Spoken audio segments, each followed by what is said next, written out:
বাংলাদেশে পক্ষপাতিত্বমূলক আর কোনো নির্বাচন আমরা হতে দিব না। যতক্ষণ পর্যন্ত আমাদের দাবি মেনে নেওয়া না হবে ততক্ষণ পর্যন্ত আমাদের আন্দোলন চলবে। আপনারা জানেন যে এই ব্যালট পেপারের মাধ্যমে তারা যে ষড়যন্ত্র করছে, আমাদের যে জাতীয়তাবাদী দল ধানের শীষের যে প্রতীক, সেই প্রতীকটি এই ব্যালট পেপারের মাঝখানে তারা একটি বিশেষ কায়দায় তারা দিয়েছে, যেটি ভাঁজ করলেই সেই আমাদের মার্কাটি ঢেকে যায়। এটিও একটি ষড়যন্ত্র।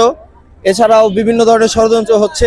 এর জন্য আমরা ঢাকা জেলা ছাত্রদল উত্তরের অধীনস্থ সাভার পৌর ছাত্রদল থেকে শুরু করে সকল ইউনিট আমরা অবস্থান নিয়েছি। আজকে সেই অবস্থানে আমরা দাবি আদায় করে ইনশাল্লাহ ঘরে ফিরব। নির্বাচন কমিশন যে তফসিল ঘোষণা করেছে, এরপর হচ্ছে আমাদের 22 তারিখ থেকে প্রচারণার কাজে আমরা নামবো। কিন্তু আমরা লক্ষ্য করেছি যে তাদের পক্ষপাতিত্বমূলক আচরণ, পোস্টাল ব্যালটে পক্ষপাতিত্বমূলক আচরণ, এই নির্বাচন কমিশন দ্বারা লেভেল প্লেইং ফিল্ড সম্ভব না।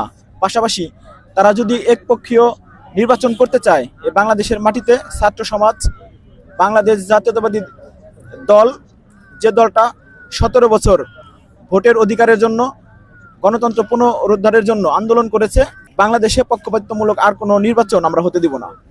আমরা চাই যে এই নির্বাচন কমিশন পক্ষপাত দুষ্ট আচরণ না করে, বৈষম্যমূলক আচরণ না করে একটা সুষ্ঠু অবাধ যে নির্বাচনের মাধ্যমে গণতন্ত্র পুনরুদ্ধার হবে এবং জনগণ তাদের ভোটের অধিকার নিশ্চিত করতে পারবে, সে দাবিতে আমরা আজকে এখানে অবস্থান করেছি। যতক্ষণ পর্যন্ত আমাদের দাবি মেনে নেওয়া না হবে ততক্ষণ পর্যন্ত আমাদের আন্দোলন চলবে।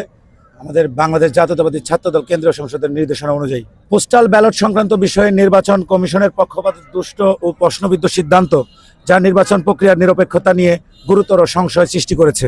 নাম্বার 2, বিশেষ একটি রাজনৈতিক গোষ্ঠীর চাপের মুখে দায়িত্বশীল ও যৌক্তিক সিদ্ধান্তের পরিবর্তে হঠকারী ও অদূরদর্শী সিদ্ধান্ত গ্রহণ, যা কমিশনের স্বাধীনতা ও পেশাদারিত্বকে প্রশ্নবিদ্ধ করে।